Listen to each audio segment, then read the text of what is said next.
नमस्कार। आप देख रहे हैं स्पेशल कवरेज न्यूज और मैं हूं आपके साथ शिव कुमार मिश्रा। उत्तर प्रदेश पुलिस के कारनामे हमेशा पुलिस को कटघरे में खड़ा कर देते हैं। ऐसा ही एक आज वाकया मैं संभल का लेकर आया हूं, जो आपके समक्ष रखूंगा। और संभल पुलिस का क्या है कारनामा, जो आखिर 13 पुलिस वालों समेत 13 पुलिस वालों पर एफआईआर का आदेश हुए हैं। और इस घटना में संभल के सीओ भी शामिल रहेंगे, यानी संभल के सीओ समेत 13 पुलिस वालों पर एफआईआर का आदेश कोर्ट ने जारी कर दिया। आखिर किस वजह से उत्तर प्रदेश की पुलिस लगातार फर्जी केसों में काम करने पर उतारू रहती है?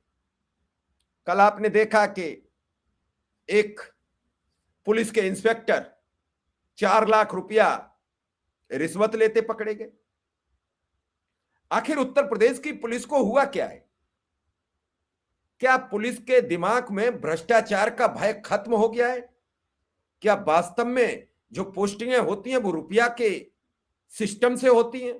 जब लोग पैसे देकर पोस्टिंग पाएंगे, लोग भ्रष्टाचार करके आएंगे, पैसे कमाएंगे और ये खेल खुला खेल फरक्कावादी बन के रह जाएगा। तो कैसे, जब बार बार मुख्यमंत्री सदन में चीख चीख कर जीरो टॉलरेंस की बात करते हो, तब पूरे प्रदेश में पुलिस के लगातार अधिकारी रिश्वत लेते पकड़े जाते हैं। कोई भी दिन बाकी नहीं जाता है। कहीं दरोगा अभी गाजियाबाद में पकड़े गए थे, आज हापुड़ में पकड़ा गया है। फिर आखिर पुलिस कैसे भ्रष्टाचारी है? ईमानदार मुख्यमंत्री के राज में पुलिस भ्रष्टाचारी कैसे? राजस्व विभाग भ्रष्टाचारी कैसे? बेसिक शिक्षा विभाग भ्रष्टाचारी कैसे? स्वास्थ्य महकमा भ्रष्टाचारी कैसे? खनन मंत्रालय, खनन विभाग भ्रष्टाचारी कैसे? कौन सा विभाग बताया जाए? हर विभाग भ्रष्टाचार का आडंबर ओढ़े बैठा है। अब इस पूरे मामले पर हम विस्तृत आपसे बातचीत करेंगे, लेकिन आपसे अनुरोध है कि ऐसी सच्ची खबरें पाने के लिए चैनल को सब्सक्राइब करते रहिए, बेल आइकॉन बटन भी दबाते रहिए, हो सके तो सदस्यता भी लेते रहिए, वरना खबरों को आगे लाइक शेयर जरूर करते रहिए। तो चलिए शुरू करते हैं। पहले ये बड़ी खबर जो आप सुनकर हैरान रह जाएंगे। खबर आपकी स्क्रीन पर है। संभल के सीओ समेत 13 पुलिस वालों पर एफआईआर का आदेश। फर्जी एनकाउंटर में फंसाया था। जिस दिन लूट दिखाया उस दिन आरोपी जेल में था, तब भी उसका एनकाउंटर कर दिया। अब मामला बड़ा। सामने आपके स्क्रीन पर ये जनपद न्यायालय संभल चंदोसी, मामला न्यायालय पहुंच गया। दरअसल संभल में फर्जी मुठभेड़ के मामले में कोर्ट ने तत्कालीन सीओ समेत 13 पुलिसकर्मियों पर एफआईआर का आदेश जारी कर दिया है। इस घटना के समय तैनात रहे सीओ के अलावा 2 इंस्पेक्टर, 4 दरोगा और बाकी 7 सिपाही शामिल हैं। मुख्य न्यायिक मजिस्ट्रेट ने कहा, रिकॉर्ड से यह तथ्य सामने आया है कि जिस दिन लूट की घटना दर्शाई गई उस दिन एक आरोपी अन्य मुकदमे में जिला कारागार बदायूं में बंद था।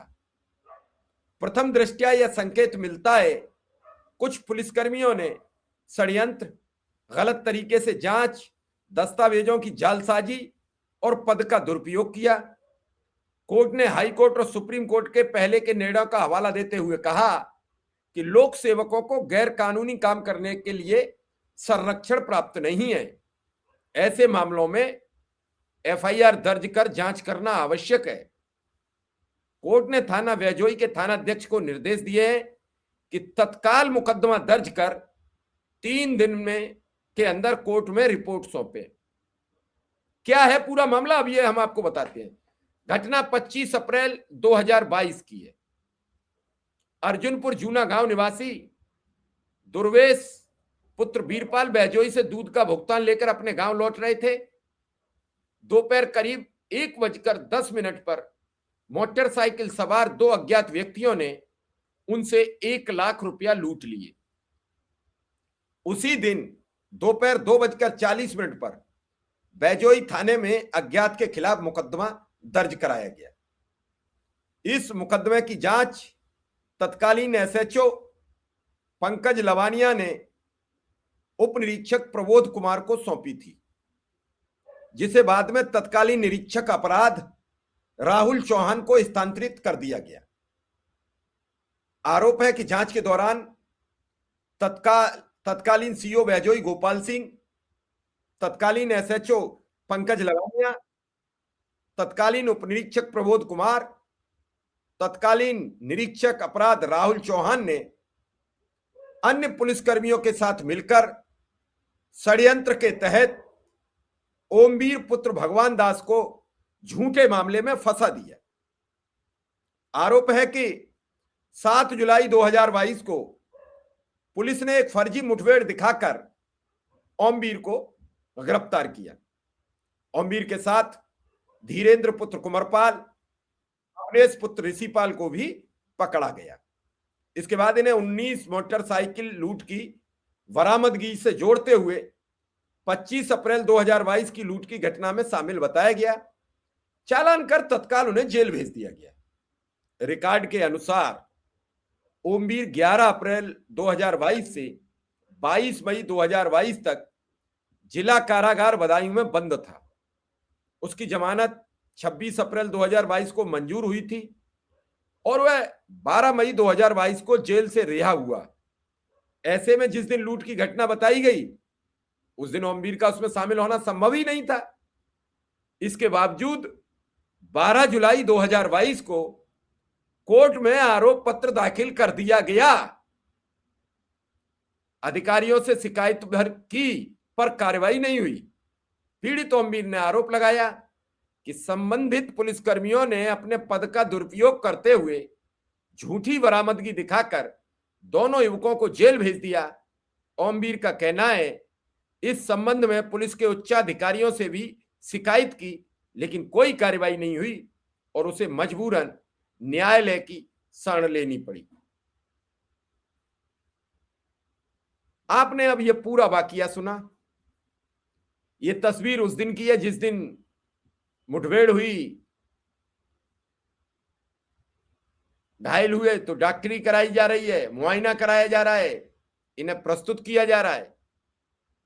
आप सोचिए कि जिस आरोपी की जमानत ही नहीं हुई थी, वो जेल में बंद था, उस दिन लूट होती है और पुलिस अपनी वाहवाही लूटने के लिए उस आरोपी को माल बरामदगी तक दिखाते हुए, तो माल कहां से आया? जो पैसा कुछ बरामद दिखाया होगा 1 लाख की लूट का, वो पैसा कहां से आया? और जो 22 मोटरसाइकिल चोरी की इकट्ठी की गई वो कहां से आई? क्या इनके पास जो माल खाने में पुरानी गाड़ियां पड़ी होती हैं उन्हीं के जरिए पूरा खेल होता है, या कबाड़े की दुकान से खरीद कर, या गाय बगाई जो इकट्ठी होती रहती हैं चोरी की मोटरसाइकिलें, फिर उन्हें इकाएक किसी बरामदगी दिखा दी जाती है? इस कुचक्र को कुचला कैसे जाएगा?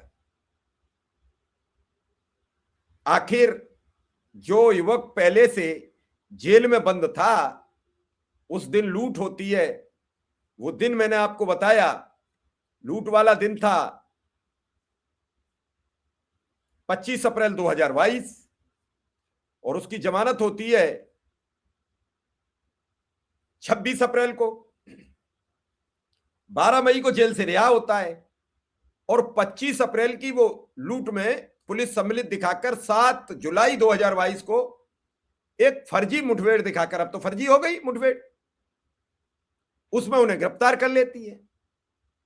आखिर पुलिस में इतना हौसला, इतनी हिम्मत आती कहां से? कई मर्तबा पूर्व डीजीपी सुलखान सिंह हमारे ही प्लेटफॉर्म पर, जो पहले हमारा चैनल था, उस पर कई बार उन्होंने अपने साक्षात्कार में कहा कि एनकाउंटर करना तो आसान है, लेकिन जब इसकी जांच शुरू होती है तो जवाबदेही तय करना बहुत मुश्किल हो जाता है।